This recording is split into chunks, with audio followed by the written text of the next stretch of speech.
परिवार खुशहाल होगा, हमारा समाज आगे बढ़ेगा। तो प्रशांत किशोर जी यही कह रहे हैं कि जो आपके गांव में स्कूल है, जब तक उसकी व्यवस्था ठीक नहीं हो जाए तो जन स्वराज की सरकार नवंबर में बनती है और उस स्कूल को विश्व स्तरीय किया जाएगा, वर्ल्ड क्लास का किया जाएगा, प्राइवेट लेवल का किया जाएगा, ताकि हर गरीब का बच्चा अच्छे स्कूल में पढ़ सके, उसको अच्छी शिक्षा व्यवस्था दी जा सके। क्योंकि आज हमारा बच्चा स्कूल में जा रहा है और खिचड़ी खा के वापस आ जा रहा है। जो पढ़ाई बच्चे को मिलनी चाहिए वो नहीं मिल रहा है। और जो पैसे वाले लोग हैं वो प्राइवेट में पढ़ा रहे हैं, वो हॉस्टल में पढ़ा रहे हैं, वो बिहार से बाहर दूसरे राज्यों में अपने बच्चे को पढ़ा रहे हैं। लेकिन जो गरीब है उनकी तो मजबूरियां हैं सरकारी स्कूल में भेजने की। तो प्रशांत किशोर जी यही कह रहे हैं कि जब हमारी सरकार बनेगी तो उन बच्चों को, जब तक इस स्कूल की व्यवस्था ठीक नहीं हो जाए, उन बच्चों को प्राइवेट स्कूल में पढ़ाएंगे और फीस जो होगी वो जन स्वराज की सरकार देगी। वो फीस आपको नहीं देना है, वो फीस गरीब परिवार नहीं देगा, वो सरकार देगी। क्या ऐसा किसी भी सरकार ने बोला आपके यहाँ आकर के? किसी पार्टी ने, किसी नेता ने, किसी ने शिक्षा पर बात की है? बिहार में नेताओं ने नहीं। दूसरा है पलायन बंद। आज हमारे युवा भाई बिहार से बाहर दूसरे राज्यों में जा कर के ज़्यादा नहीं 10 से 15 हज़ार की रोजी रोजगार के लिए इधर उधर भटक रहे हैं। उनको ऐसी व्यवस्था क्यों नहीं दी गई कि उनको बिहार में ही रोजी रोजगार मिले? वो अपने बूढ़े माता पिता को छोड़ करके बिहार से बाहर जा रहे हैं, वो अपने बीवी बच्चों को छोड़ करके बिहार से बाहर जा रहे हैं। ऐसा क्यों है? क्यों हमारे यहाँ रोजगार का सुविधा नहीं है? क्यों उनको यही रोजगार नहीं मिल रहा है?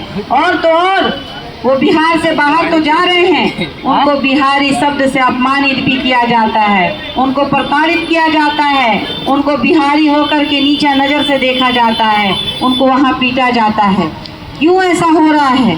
क्यों पलायन हमारे यहाँ की युवा भाई कर रहे हैं?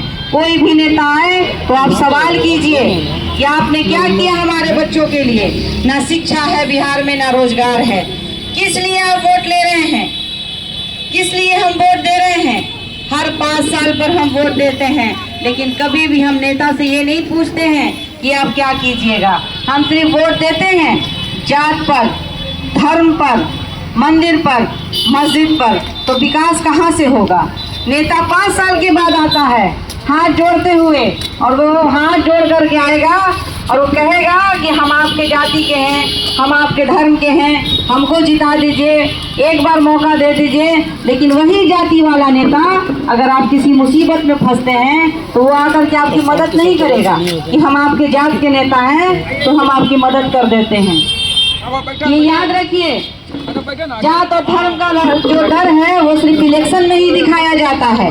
क्योंकि जब हम हॉस्पिटल में जाते हैं, जब हम बीमार होते हैं, तो वहाँ ये नहीं पूछते हैं कि डॉक्टर किस जात का है, डॉक्टर किस धर्म का है, हमें इलाज से मतलब होता है।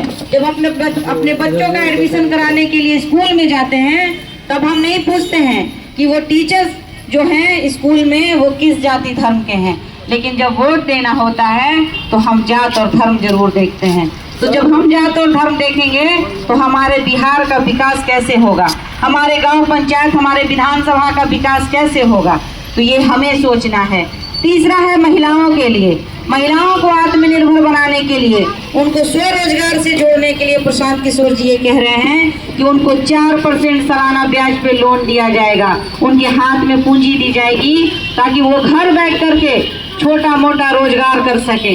वो महिलाएं जो पढ़ी लिखी हैं वो भी कुछ करना चाहती हैं, जो नहीं भी पढ़ी लिखी हैं वो भी कुछ करना चाहती हैं, लेकिन फ़र्क इतना है कि उनके हाथ में पूंजी नहीं है।